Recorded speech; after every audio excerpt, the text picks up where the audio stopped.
Student अब हम पढ़ेंगे हिस्ट्री का 5th chapter beginning of civilisation, जिसका नाम है उसका ये आपका एक उसके अंदर ही हम आपका हड़प्पन सिविलाइजेशन के बारे में पढ़ेंगे और वहीं आपका मेसोपोटामिया सिविलाइजेशन के बारे में पढ़ेंगे। तो फर्स्ट हम आपको बताएंगे कि द हड़प्पन सिविलाइजेशन के बारे में, जो 2600 बीसी से लेके 1900 बीसी तक आपका रहा है। तो आपका इसमें फर्स्ट आपका जो टॉपिक है वो लोकेशन एंड आपका एक्सटेंट, कि इसकी लोकेशन कहाँ तक है और ये कहाँ कहाँ तक फैला हुआ है। The Harappan civilization also known as the Indus valley civilization, जो आपकी हड़प्पा सभ्यता है हम उसको इंडस वैली सिविलाइजेशन भी कहते हैं। और जो आपकी हड़प्पा सभ्यता है ये विश्व की सबसे प्राचीन नगरीय सभ्यताओं में से एक है। आपकी अर्बन कल्चर है ये सबसे अर्लीस्ट वर्ल्ड का। और जो इसका विकास है वो आपका सिंधु नदी के किनारे पर हुआ है, जिसको कि हम सिंधु घाटी की सभ्यता के नाम से भी जानते हैं। इस सभ्यता का नाम सबसे पहले खोजे गए स्थल हड़प्पन के नाम पे ही रखा गया। It was located in the north western part of Indian सब कॉन्टिनेंट, और ये आपका इंडिया के नॉर्थ वेस्ट जो पार्ट है आपका वहाँ पे लोकेटेड है। Name after Harappan in Punjab Pakistan one of its major site, और इसका नाम आपका हड़प्पा पड़ा क्योंकि यहाँ पे ये सबसे पहले इसके अवशेष यहीं पे पाए गए, इसलिए इसका नाम हड़प्पा रखा गया। इसी को हम कांस्य युग की सभ्यता के नाम से भी कहा जाता है। तो स्टूडेंट हमने हड़प्पा सभ्यता के लिए आपको हमने 3 नाम देख लिए। पहला हम इसको हड़प्पा सभ्यता बोलते हैं, हड़प्पन सिविलाइजेशन बोलते हैं। दूसरा हम इसको सिंधु घाटी की सभ्यता बोलते हैं, इंडस वैली सिविलाइजेशन बोलते हैं। और थर्ड आपका हम इसको क्या बोलते हैं, कांस्य युगीन सभ्यता बोलते हैं। अब स्टूडेंट ये कहाँ से कहाँ तक फैला हुआ था, इसका एक्सटेंट कहाँ से कहाँ तक था। इसको जो एक्सटेंड किया गया था वो आपका जम्मू कश्मीर के मांडा और महाराष्ट्र के दैमाबाद तक, जो आपका साउथ में पड़ता है। वहीं आपका सुद कागेडोर आपका बलूचिस्तान में पड़ता है और आपका वेस्ट साइड में पड़ता है। वहीं आपका आलमगीरपुर उत्तर प्रदेश के अंदर पड़ता है, जो ईस्ट साइड में पड़ता है। तो स्टूडेंट्स आपको पता लग गया है, आपका ये नॉर्थ में आपका मांडा में और आपका साउथ में आपका दैमाबाद में, जो आपका महाराष्ट्र में है। वहीं आपका सुद कागेडोर जहाँ बलूचिस्तान में है, और आपका आलमगीरपुर उत्तर प्रदेश में है, जो ईस्ट साइड में है। तो हम इसको एक बार आपको मैप के अकॉर्डिंग भी दिखा देंगे, जिसको आपको समझना बहुत इजी हो जाएगा। जैसा कि स्टूडेंट साइड में आपका मैप दिया गया है, जिसमें आपका मांडा जो आपका सबसे ऊपर दिखाया गया है, वहीं आपका दैमाबाद भी दिखाया गया है आपका नॉर्थ साइड में, आपका आलमगीरपुर जो आपका उत्तर प्रदेश में है, और वहीं आपका बलूचिस्तान के अंदर दिखाया गया है आपका सुद कागेडोर धोलावीरा के जस्ट साइड में। तो ये आपको मैप के अकॉर्डिंग भी चीज़ें समझा दी गई हैं, जो आप देख सकते हो। इसके अंदर कुछ मेजर साइट्स के बारे में भी बताया गया। जैसे जैसे हम आगे पढ़ते रहेंगे मैं उन सब चीज़ों को भी आपको इजीली बता दूंगी। अब हम आपका सेकंड पढ़ेंगे, इसका पॉइंट टाउन प्लानिंग, नगर योजना। अब भाई उस समय किस तरीके से नगर बसाए गए थे, किस तरीके से आपका प्लान किया गया था, नगर को किस तरीके से बसाया गया था हड़प्पा काल में। तो अब हम ये सारी चीज़ें आपको एक एक करके बताएंगे। Harappan towns were well planned and beautiful organized. अब आपको पता होना चाहिए कि जो हड़प्पन जो टाउन्स थे वो बहुत ही वेल प्लान तरीके से बनाए गए थे, बहुत ही ब्यूटीफुल तरीके से ऑर्गेनाइज किए गए थे। अब इसमें आपका जो आपकी इसमें कुछ मोस्ट इम्पोर्टेंट टाउन्स थे, जिसका आपको जैसे आपका हड़प्पा हो गया, मोहनजोदाड़ो हो गया, आपका धोलावीरा हो गया, कालीबंगन हो गया, लोथल हो गया और राखीगढ़ी हो गया। आपके ये सब अलग अलग जगहों पर लोकेटेड थे। जैसे कि आपका राखीगढ़ी आपका हरियाणा के अंदर लोकेटेड था, वहीं आपका धोलावीरा आपका गुजरात में लोकेटेड था। तो ऐसे ऐसे करके ये अलग अलग आपके स्टेट में ये अलग अलग जगह लोकेटेड थी। टाउन्स वर generally divided into 2 parts. Towns को 2 पार्ट्स के अंदर डिवाइड किया गया था। जहाँ पे सीटल और आपका लोअर टाउन आपके 2 पार्ट्स के अंदर डिवाइड किया गया था नगर को आपका, जिसके अंदर पहला है दुर्ग क्षेत्र, जो ऊँचे भाग पर स्थित था और वहाँ पे सबसे ज़्यादा प्रशासनिक और सार्वजनिक भवन थे। असेंबली हॉल और आपका बाथ्स वगैरह यहीं पे ही थे। और आपका लोअर टाउन के अंदर जो आता है वो large area were people lived, यहाँ पे आपका बहुत बड़ा पीपल का आपका बहुत लार्ज एरिया था और वेल प्लान्ड हाउस थे, स्ट्रीट एंड मार्केट, स्ट्रीट और मार्केट भी अच्छे तरीके से यहाँ पे वेल प्लान थे। बट यहाँ पे आपका जो आपके आम लोग थे ना, जो आपके नॉर्मल लोग थे, वही यहाँ पे निवास करते थे। जो जैसे यहाँ पे रोड्स, हाउस और ड्रेनिंग सिस्टम और public well and great bath. अब यहाँ पे रोड्स जो थी वो आपकी कैसे बनती थी, एक दूसरे को 90 डिग्री के एंगल पे काटती थी, बहुत ही वेल सेटल तरीके से बनाई गई थी। और जो यहाँ पे हाउस थे वो बेक्ड ब्रिक्स के बनाए गए थे, आपके पक्की ईंटों के घर बनाए गए थे। और क्या बनाया गया था, आपका कोर्ट यार्ड बनाया गया था, जिसके आपके चारों तरफ आपके रूम्स होते थे। एक आपका हॉल बनाया गया था जिसके चारों तरफ रूम होते थे। और आपका यहाँ पे जो ड्रेनेज सिस्टम था वो भी बहुत ज़्यादा अच्छे से था और उसको क्या किया था, आपका ब्रिक्स से कवर कर दिया गया था। कम नालियों से ऐसा नहीं था कि पानी एकदम रोड पे बह रहा है, बहुत अच्छे तरीके से वेल तरीके से आपका यहाँ पे ड्रेनेज सिस्टम रखा गया था। और वहीं आपका जो आपके पब्लिक प्लेस थे वो बहुत ज़्यादा क्लीन होते थे, बहुत एडवांस सिविक सेंस होता था लोगों के अंदर। तो यहाँ पे बहुत सारी ऐसी चीज़ें देखने को मिलती हैं। अब हम चलते हैं इसके थर्ड पार्ट पे, जिसको बोलते हैं हम इकोनॉमिक लाइफ, आर्थिक जीवन, जिसको आर्थिक जीवन भी कहा जाता है। इसके अंदर हम फर्स्ट पढ़ेंगे आपका कृषि। The people were mainly dependent on agriculture. जो यहाँ पे जो लोग थे वो मुख्य रूप से क्या व्यवसाय करते थे, आपका कृषि करते थे, वहाँ सबसे ज़्यादा कृषि के ऊपर डिपेंड थे। क्रॉप्स, अब वहाँ पे किस तरीके की फसलें उगाई जाती थी, आपका वीट, बार्ले, ग्राम, सीसम, मस्टर्ड, कॉटन, डेट्स, आपका गेहूँ, जौ, मटर, तिल, कपास जैसी आपकी फसलें उगाई जाती थी वहाँ पे। और वो विश्व में कपास की खेती करने का सबसे पुराना जो आपका प्रमाण मिलता है वो आपका यहीं से ही मिलता है। और आपका जो सेकंड है, लोग यहाँ पे जैसे कि आपका पशुपालन करते थे, एनिमल आपका दिखा रखा है यहाँ पे, आपका हस्बेंड्री, आपका एनिमल पशुपालन करना, एनिमल हस्बेंड्री का मतलब होता है पशुपालन करना। बस वेरी इंपॉर्टेंट, बहुत ज़्यादा इम्पोर्टेंट था यहाँ पे पशुपालन करना। अब यहाँ पे आपका शिप हो गया, गोट हो गया, पिग हो गया, डॉग हो गया, आपका बोफेलो हो गया, गाय, बैल, भैंस, ये सारी के सारे आपके जानवरों को क्या करा जाता था, पाला जाता था।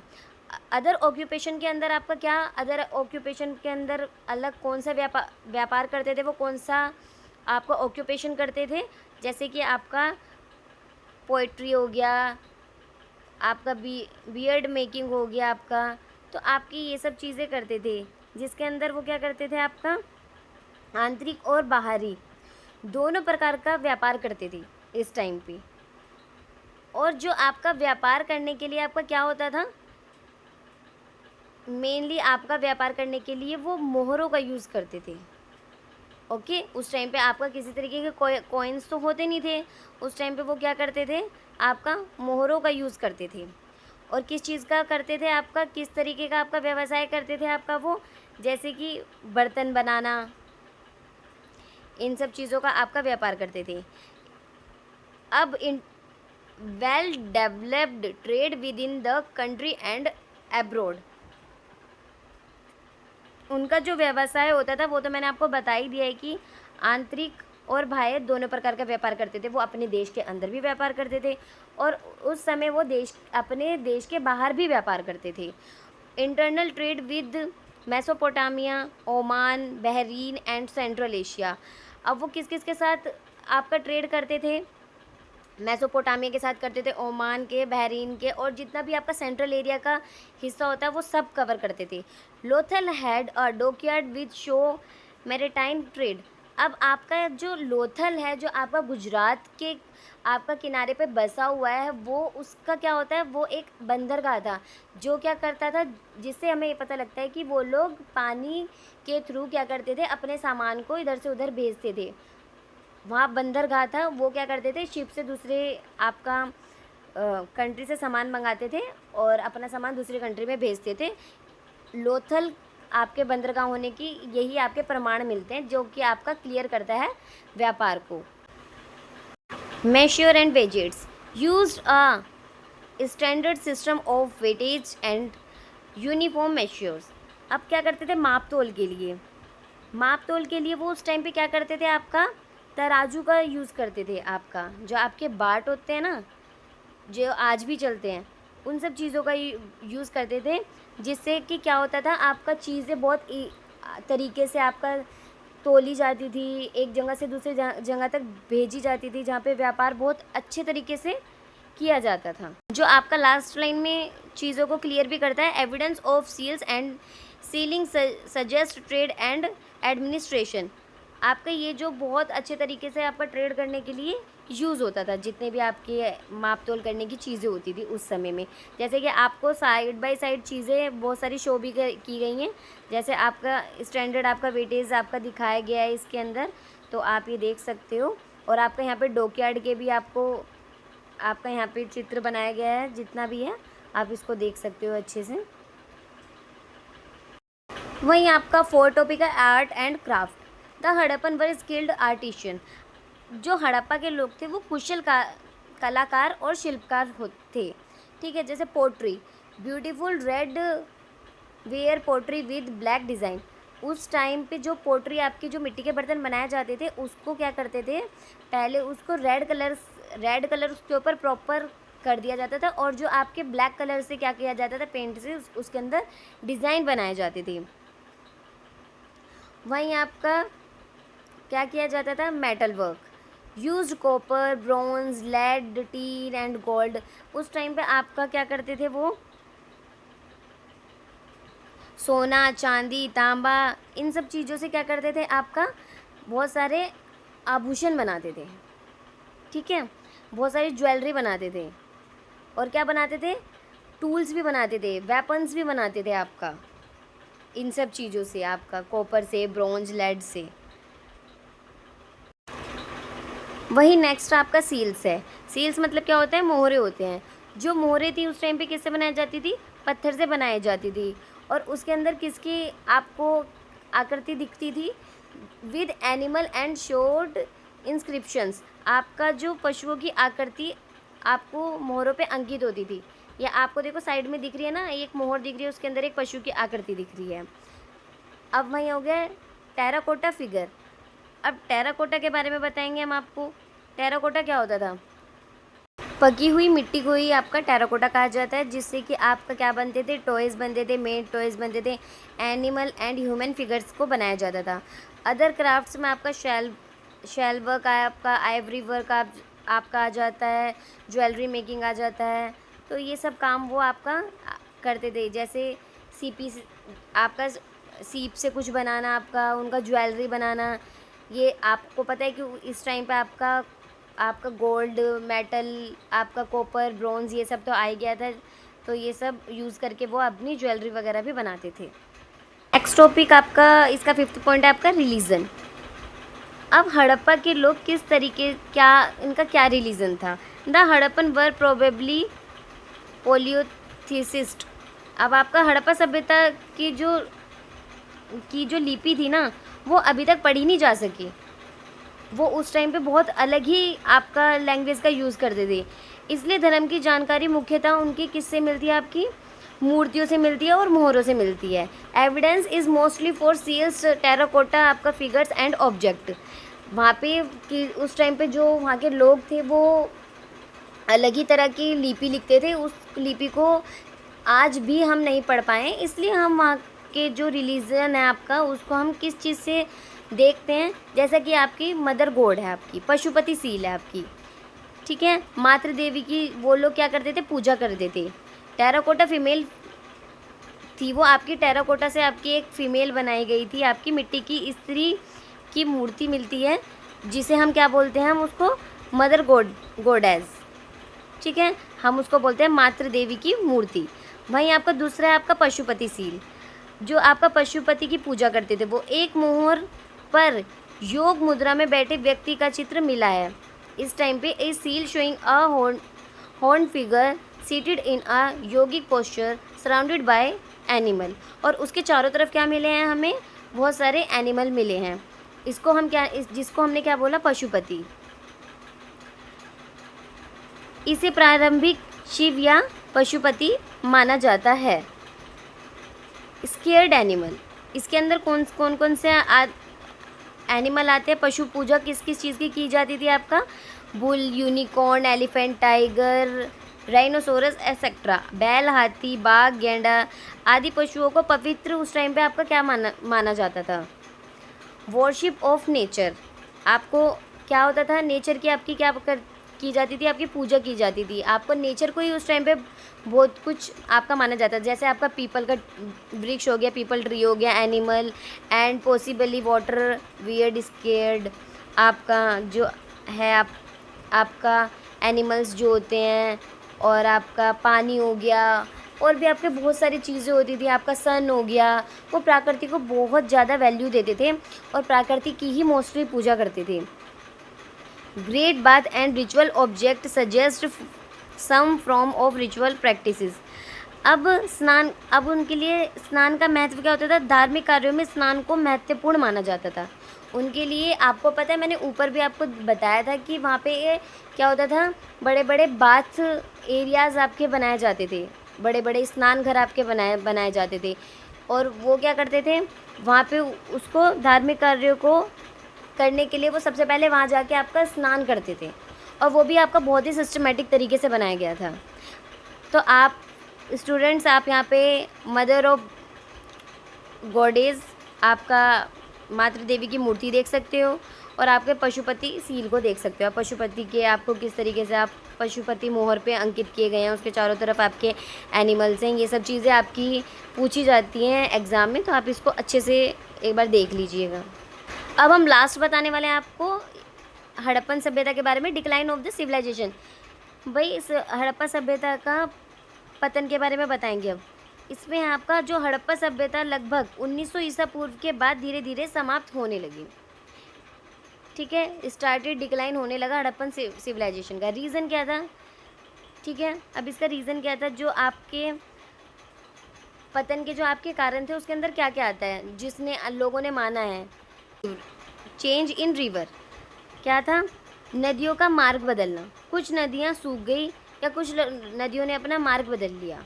ठीक है, तो ये सब चीज़ें आपकी इसका एक कारण मानी जाती है। फ्लड और अर्थक्वेक आपका, ठीक है, भूकंप का, बाढ़ का आना और भूकंप का आना भी आपका एक इसका कारण माना जाता है। ड्रोट्स एंड क्लाइमेट चेंज, ठीक है, आपका सूखा और जलवायु परिवर्तन।